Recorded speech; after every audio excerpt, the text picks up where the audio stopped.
अस्सलामु अलैकुम। कैसे हैं आप सब? स्टोरीज विद अक्सा में खुश आमदीद। आज मैं हाजिर खिदमत हूँ आसिया रईस खान का एक छोटू सा अफसाना लेकर, और मैं उम्मीद करती हूँ कि आपको पसंद आएगा। और बाकी और नॉवेल्स के लिए कर लें चैनल को सब्सक्राइब और वीडियो को लाइक। अब चलते हैं अफसाने की जानिब। तंग गली बाय आसिया रईस खान। सड़क छोड़कर उस गली में दाखिल होने के बाद भी उसका अंदाज नहीं बदला, वरना पहले उसकी पेशानी शिकनों से भर जाती थी। नाक वो ढांप लेती और लिबास पर्स को बदन के करीब समेटकर बड़ी एहतियात से चलती थी। वो 2 माह पहले अपने नए फ्लैट में मुंतकिल हुए थे। घर से रेलवे स्टेशन जाने का रास्ता उन गलियों से गुजरने पर मुनहसर था। सुबह चौके ताज़ा दम होती थी, लिहाजा बजरिया सड़क स्टेशन जाती, लेकिन हर शाम दफ्तर से वापसी पर थकन और अपनी तवानाई के जखीरे से मिल रहा जलता बुझता सुर्ख इशारा उसे उन गलियों से गुजरने पर मजबूर कर देता था। पहले तो ये बस्ती और यहाँ रहने वाले उसे जरा अच्छे नहीं लगते थे। जाहिल उजड़ चीखते चिल्लाते लोग, इधर उधर कागज और खाली लिफाफे, गड्ढों में जमा गदला पानी, पतली सी गली में झूठे बर्तन मांजती, कपड़े धोती, बच्चों पर बरसती औरतें, सारे मंजर ही उसके अंदर कराहियत जगा देते। वो अपना लिबास दोनों हाथों से संभालती हुई तेज कदमों से वहां से गुजर जाती थी। उसका हुलिया और एहतियात का ये रौनक भरा अंदाज उसे वहाँ के वासियों, खासतौर पर औरतों की तेज नजरों का निशाना बनाता था। वो एक मुख्तलिफ तबके और माहौल का हिस्सा थी। ऐसा नहीं था वो बहुत अमीर थी। उसका घराना मुतवस्त और मतमूल के दरमियाने मकाम पर था, जहाँ उन 2 बहनों के लिए उनके आला तालीम याफ्ता वालिदैन दिन रात मेहनत करते थे ताकि वो उनकी तालीम और परवरिश मयारी कर सकें। साथ ही उनकी माँ उन्हें वज़ादार और शाइस्ता बनाने पर बड़ी मेहनत करती थी। बचपन से माँ ने सिखाया था कि उसका तालीम याफ्ता और रोशन ख्याल होने का अमली इजहार बड़ा ज़रूरी है। उन्होंने हमेशा ख्याल रखा था कि उन बहनों का उठना बैठना, खेलना कूदना, हत्ता के इख्तिलाफ और गुस्सा भी उन्हें महज़िब और पढ़ा लिखा जाहिर करे। उनकी यह आदत जुनून की हद थी कि वो हम वक्त शाइस्ता और बाइखलाक बनी रहे। वो गुस्से में उन्हें मिसालें भी ऐसी ही देती थी। इस तरह तो शकुंतला के बच्चे भी नहीं लड़ते हैं। वो उन्हें घर के मुलाजमा के बच्चों से कमतर कह देती अगर उनके मुँह से 2 जुमले एक दूसरे से इत्तफाक न करने वाले निकल जाते। ये गवारों वाला तरीका कहाँ देखा है। जब उनमें से कोई फर्श पर पैर पसार कर बैठने की गलती करती तो वो डांटती, इस तरह जाहिल हंसते हैं। जब कार्टून देखते हुए उनका बेसाख्ता केका उबल पड़ता, वो इतला देती। गर्ज हमेशा उन्हें शर्मिंदा करने में ऐसी मिसालें दी गई थी कि उम्र के साथ साथ उसके अंदर ये एहसास परवान चढ़ता गया कि उनका पढ़ लिख कर खुद मुख्तार होना दूसरों से बढ़तर और आला होने के लिए काफ़ी नहीं, बल्कि उसे हमेशा उन जाहिलों और गवारों से मुनफरिद नजर आना ज़रूरी है। हर एहसास और जज्बे के इजहार से पहले वो अल्फाज, तासुरात, रद्द अमल सब माँ की उस कसौटी पर परखती थी। उसकी अब तक की जिंदगी में खुद को उन लोगों से मुमताज़ रखने की सही सबसे नुमाया थी। मगर अब उस गली से हर दिन गुजरते हुए पहले उसकी नखवत कमज़ोर हुई, फिर पहले नाक पर से हाथ और दुपट्टा हटा, उसके बाद सारी हिस्सियात इर्द गिर्द मुतवस्सा हो गई। जहाँ एक अलग ही दुनिया आबाद थी, उसकी दुनिया से बिल्कुल मुख्तलिफ। आहिस्ता आहिस्ता अपने गुजरे दिन के वाक़यात और उस गली के मंजर आपस में उलझने लगे थे। ये इतनी आसानी से सब कुछ बोल देते हैं। वो उनकी बेबाक, बेशरम, बेलोग और कभी बेजां बातें सुनकर हैरत से सोचती, और शायद इसीलिए इनके चेहरे ऐसे खिले रहते हैं कि अंदर अनकहा कुछ बचता ही नहीं है। फौरन ही दिमाग उसका नतीजे दिखाने लगता।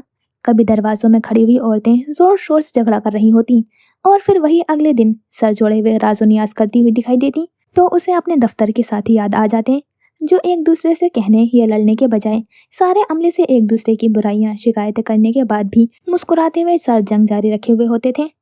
क्या औरतें और क्या मर्द और बच्चे, वही 2 फरीक जो एक दूसरे से दस्त गिरेबा होते, अगले दिन चबूतरे पर बैठे हुए यूं बातों में गुम होते थे, गोया कभी लड़ाई और इख्तिलाफ हुआ ही नहीं हो। वहाँ सालगिरह की तकरीब और छोटी मोटी महफिलें भी जमती थी। उसने ऐसा शदीद झगड़ा भी देखा था कि उसे लगा कि वो एक दूसरे की जान भी ले लेंगे। अगले दिन उसने ऐसी खबर के लिए फ़ोन और अखबार टटोला। सड़क से स्टेशन जाते हुए भी उसके कान किसी ऐसी खबर के मुंतजिर थे। लेकिन शाम में गली हस्ब दस्तूर पुररौनक थी। उसे उनके मसलिहत और फिल्टर के बगैर वाली जिंदगी पर रश्क आने लगा था। उनके खुरदुरे चेहरे पर उसे कोई गहरा तारीख साया नजर नहीं आता था, जो कभी शीशे में अपनी सूरत पर मिलता था तो कभी अपने अतराफ के लोगों में। उसे अपनी तरह उनके शाने भी अनकहे अनदेखे बोझ से झुके हुए महसूस होने लगे थे। जल्द दफ्तर के वाक़यात से होते हुए अब उसे उस गली में अपनी ज़िंदगी और घर के हालात याद आ जाते, और कभी नखवत से देखने वाली नज़रों में हसरत। माँ की कसौटी पर पूरा उतरते उतरते सख्त बुरे अल्फाज और झगड़ों से इज्तनाब की कोशिश में वो ऐसे सवाल ही नहीं पूछती थी जो उलझने की वजह बनते, ना ऐसे जवाब देती जो मुकाबिल को समझ में न आते, मगर अब सवाल नागुज़ीर होते जा रहे थे और जवाब मचल मचल कर ज़बान तक आने लगे थे।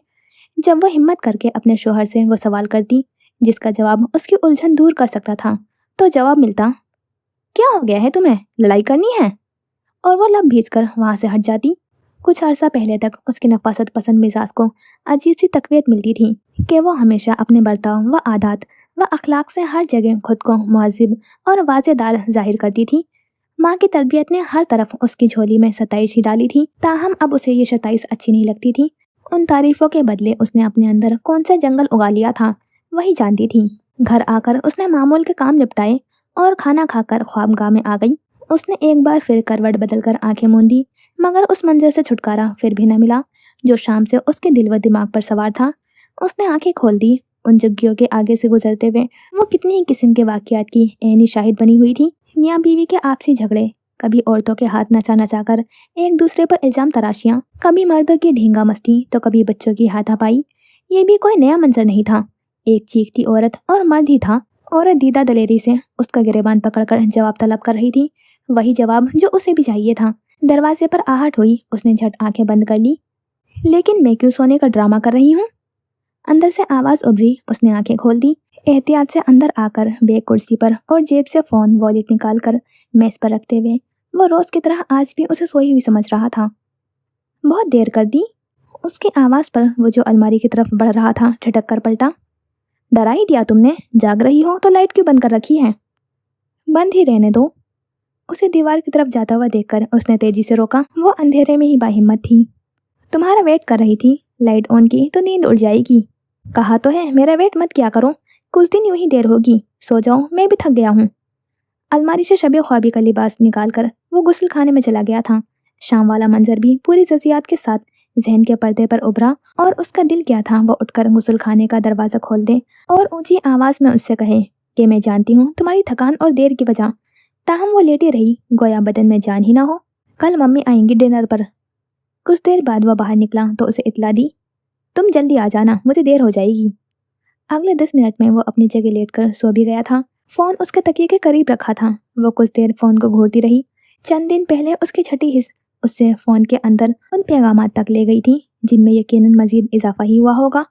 उसने जब भी तमीद बांधी कि अब उसे अपनी छठी हिस्स के शकूक और इशारे बताकर सवाल करेगी ताकि वो उसकी उलझन दूर कर दे, सब बता दे, वो आगे की गुफ्तगू भाप जाता था। वो बात का आगाज़ जिस भी अंदाज में करती, वो इख्तिताम उसके मिजाज और तरीक़ों पर सवाल उठाकर उसका मुंह बंद करने पर करता। ये तुम क्या आम घरेलू औरतों की तरह बकवास करने लगी हो? तुम्हारा मिजाज तो नहीं लड़ाई और इख्तिलाफ को हवा देना। वो अब खुद को अपनी आदत व इखलाक का कैदी महसूस करती। उसकी ये कमज़ोरी शोहर को शेयर कर रही थी। उसे एहसास होने लगा था कि उसकी सास और शोहर यही तवक्को रखते हैं कि वो सब सह जाएगी।